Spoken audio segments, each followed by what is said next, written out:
and been an ongoing public health crisis. It's a large gas field built on a fault line behind about 1 million people's homes. The bill was also a bill to protect the workers at that facility and throughout the gas system, to make sure that they had proper protections in place, as well as the frontline communities who have to pay the rates when the gas company doesn't maintain safety around their system. But now the bill no longer does those things. The bill now allows Aliso Canyon to stay open till 2045, longer than the 2 timelines posed by this administration through the Public Utilities Commission process. The bill eliminates the protections for workers. The bill eliminates a plan to work on a clean energy and gas demand response plan. And instead of promoting a diverse array of clean energy in Los Angeles, it exclusively focuses on a hydrogen study. So, to update you on the floor file, everyone you see in the support column is now opposed, and those in opposition are now either supportive or neutral on the measure. So I am in an awkward position of opposing my own legislation. I think it's an important conversation, though, to elevate before the body, so I'm going to present the bill anyways. And I would encourage you all to vote however you see fit, but the way I see this legislation now is essentially a choice about the future of energy in Los Angeles and, frankly, in California. And I think that this measure says that we can't change until 2045. And then in the meantime, the only place we should put our focus and our hope is on hydrogen, which is still untested and in many cases not appropriate for our communities, especially when it's fueled by the gas system, oil refineries, and the other sources of hydrogen that currently fuel our system. So I can't in good conscience go home and just sock this bill away and make it hide, because I think it needs to be said that I get it. The gas industry is very powerful, and there are a lot of people who believe that we have to double down on a natural gas future. We talked a lot about oil in some of these debates we've been having over the last few days. And yes, there is a battle between the oil industry and some environmental justice communities, but the same is true in gas.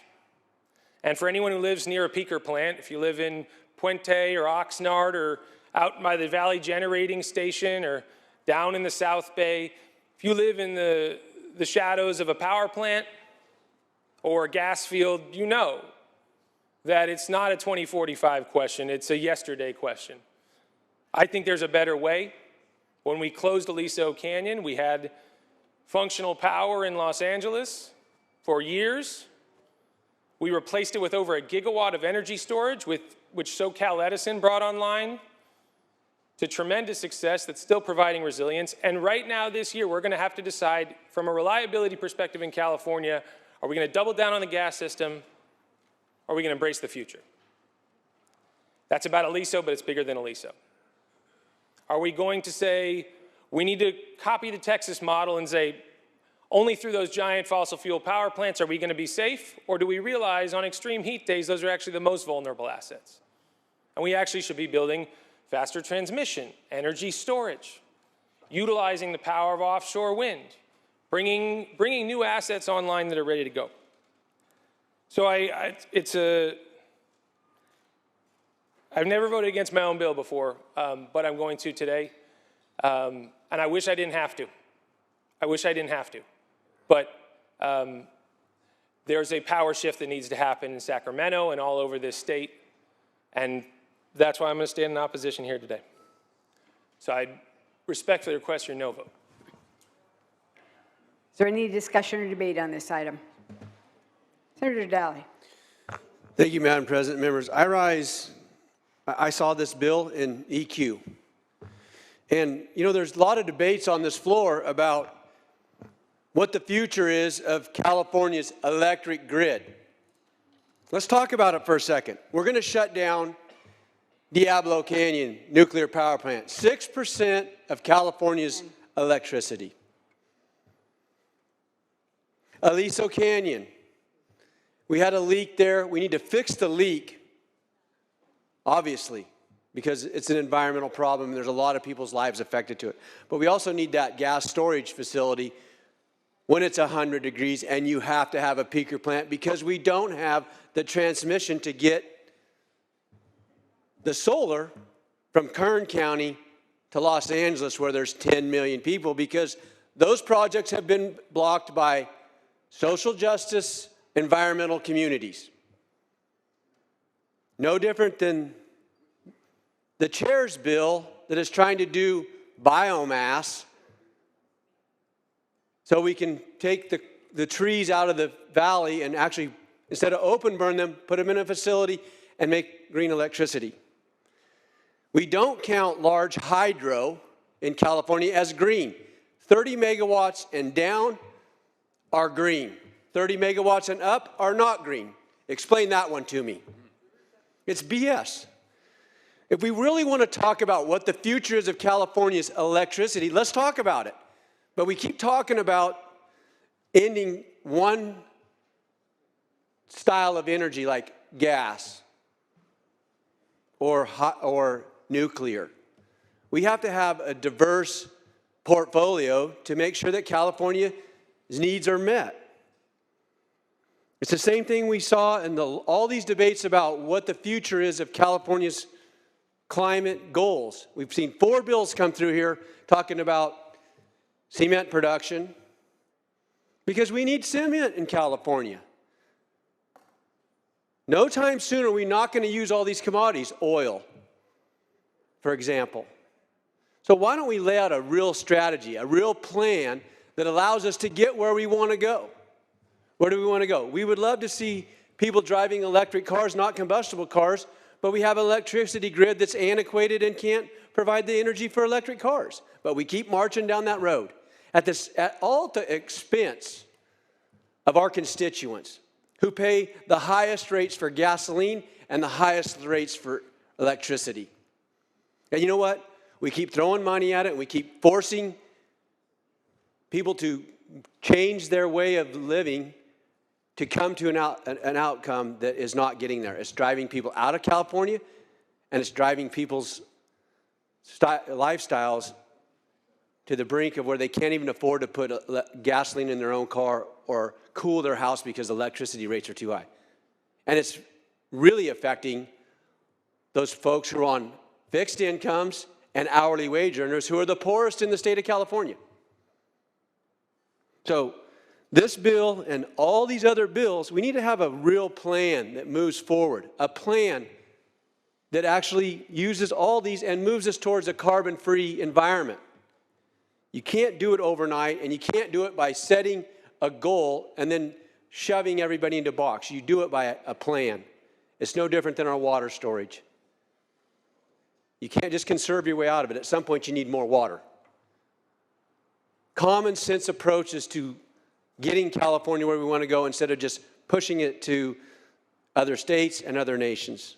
So I don't know why we're even having this bill up if you're not going to support it, but there needs to be a conversation about all those issues I just brought up.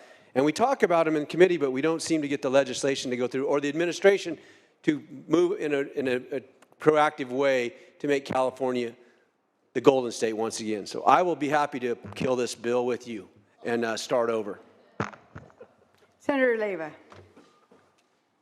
Thank you, Madam President. I just quickly want to say that I will support my colleague. If I authored a bill and something happened to it and I had to vote against it, the least I can do is support you and vote no. Is there any further discussion or debate on the item? Any further discussion or debate? Seeing none, Senator Stern, you may conclude. I know we have a lot of work before this body, so I did not intend this presentation to be flip or waste of anybody's time.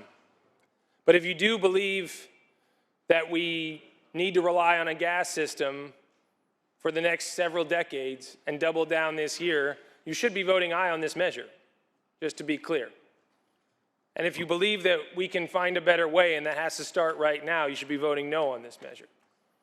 So the choice is yours, but I do appreciate you taking a moment to think these things through. Please call the roll. Allen? No. Archuleta? No. Atkins? Bates? Becker? No. Borges? Bradford? Caballero? Cortese? No. Daly? Dodd?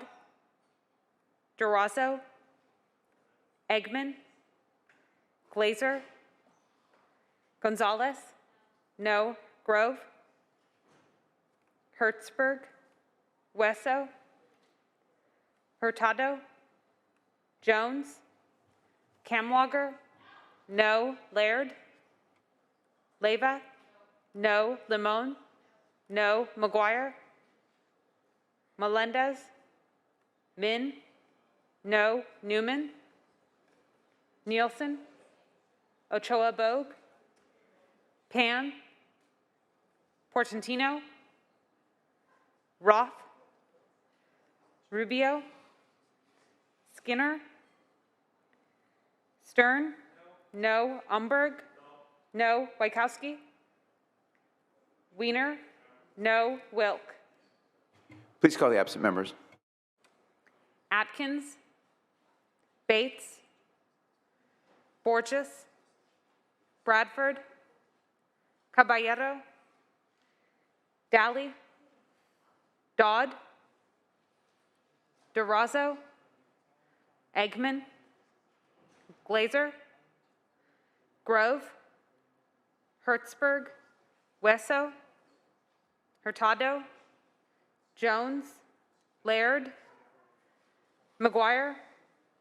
Melendez? Newman? Nielsen? Ochoa Bogue? Daly? Aye. Ochoa Bogue? Pan? Portantino? Roth? Rubio? Skinner? Wajkowski? Wilk? Ochoa Bogue, aye. Grove, aye. Wilk, aye. Melendez, aye.